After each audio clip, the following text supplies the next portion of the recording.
আসসালামু আলাইকুম। একটা খবর দেখলাম, সেখানে বলা হচ্ছে গরমে রেল লাইন বেঁকে যাওয়ার শঙ্কায় ধীরে চলছে ট্রেন এবং বেঁকে গেছে বেশ কয়েক জায়গায়। তার ছবিও নিশ্চয়ই আপনারা দেখেছেন, খবরের কাগজেই সেটা প্রকাশিত হয়েছে, বিভিন্ন গণমাধ্যম তুলে ধরেছে।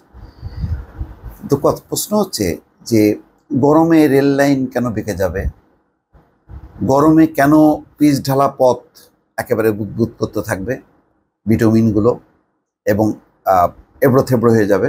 কারণ মানে গরমকে মাথায় রেখেই তো সেই রকম তাপমাত্রায় যাতে রেল লাইন না বাঁকে, পিচ ঢালা পথ যাতে মানে কি বলে সেটা এঁকে বেঁকে না যায় বা বুদবুদি না ওঠে, তেমনটাই তো তৈরি হওয়ার কথা। আচ্ছা, এরকম কি গরম পৃথিবীর আর কোনো দেশ নেই? আমরা কি শুনেছি কখনো যে পাকিস্তানে গরমে এরকম রাস্তা, পিচ ঢালা পথ?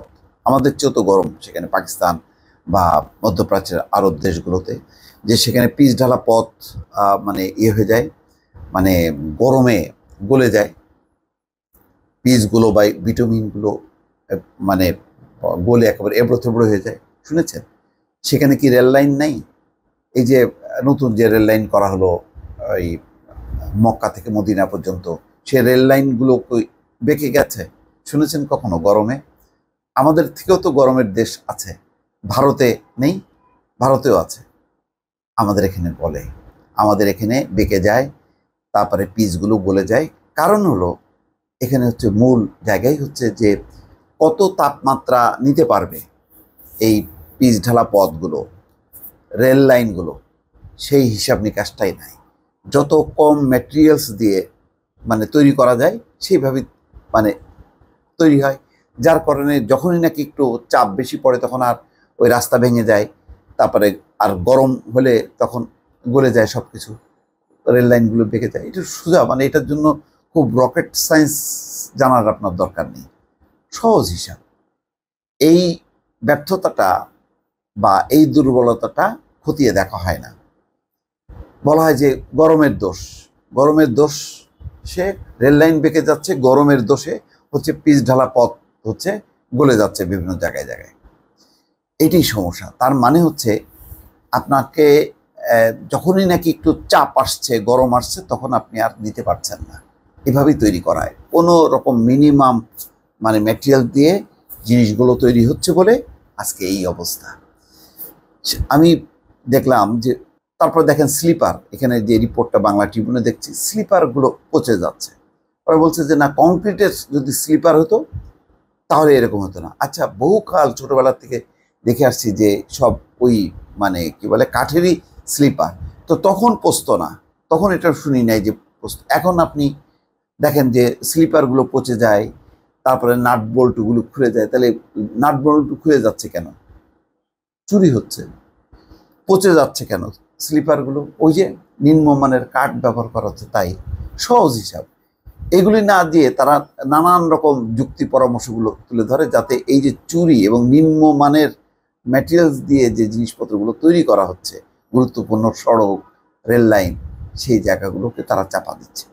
এখানে বলা হচ্ছে যে প্রচণ্ড তাপদাহে রেল লাইন বেঁকে যাওয়ার আশঙ্কা তৈরি হয়েছে, ফলে বাংলাদেশ রেলওয়ের পশ্চিমাঞ্চলের ট্রেন চলছে ধীর গতিতে। এতে করে কোনো ট্রেনেরই শিডিউল ঠিক থাকছে না। রেলওয়ের হিসাব অনুযায়ী পশ্চিমাঞ্চলে 2286 কিলোমিটার রেলপথ আছে। এর মধ্যে শুধু ঢাকা, চিলাহাটি, পঞ্চগড়, রাজবাড়ী, ঢাকা রুটে রেল লাইনে কংক্রিট স্লিপার আছে, আর ঈশ্বরদী খুলনা রুটে আছে স্টিলের স্লিপার, আর বাকি পথে আছে 50 বছরের পুরনো কাঠের স্লিপার। এর সঙ্গে মাঝে মধ্যে কংক্রিটের স্লিপারও বসানো হয়েছে, তবে কাঠের স্লিপারই বেশি। এই কাঠের স্লিপারের কারণে দুর্বল ট্রাকে ট্রেনের গতি আনা হচ্ছে। চলমান প্রচণ্ড দাবদাহে এসব রেললাইনই বেশি বেঁকে যাওয়ার ঝুঁকিতে পড়েছে। তার মানে দাবদাহের দোষ, তাপ, প্রচণ্ড গরমের দোষ। শুক্রবার পাবনার ঈশ্বরদীতে বাইপাস রেলওয়ে স্টেশনে রেল লাইনে পাত বেঁকে গিয়ে বড় অঘটন থেকে বেঁচে গেছে খুলনা থেকে রাজশাহীগামী আন্তনগর ট্রেন কপোতাক্ষ এক্সপ্রেস।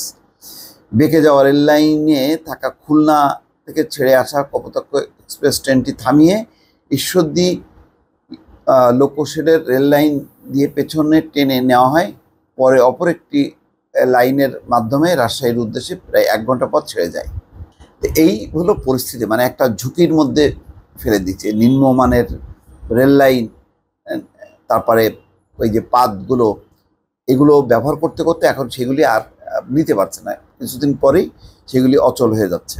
আচ্ছা, স্টেশন মাস্টার বলছেন যে প্রচণ্ড রোদে ঈশ্বরদীর যে প্রচণ্ড রোদে দূর থেকে দেখে মনে হচ্ছিল তীব্র তাপপ্রবাহে রেল লাইন বেঁকে গেছে। ওই সময় ওই লাইনে খুলনা থেকে ছেড়ে আসা অন্তানগর কপোতাক্ষ এক্সপ্রেস ট্রেনটি রাজশাহী যাচ্ছিল।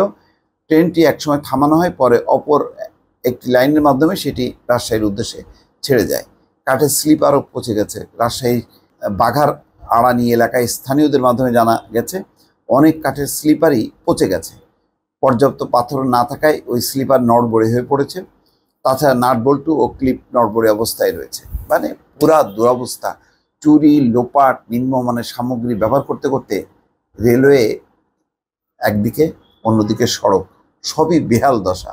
চুরি, দুর্নীতি, আর যদি মানসম্পন্ন কাজ যদি করা না হয়, চুরি দুর্নীতি ঠেকাইতে হবে, আর এটা ঠেকাইলেই মানসম্পন্ন কাজ হবে। এটা নিশ্চিত না করতে পারলে সব দোষ পড়বে হচ্ছে ওই যে এর উপরে, যত দোষ নন্দ ঘোষ, ওই মানে তাপমাত্রার উপরে, গরমের উপর, এইসবের উপর।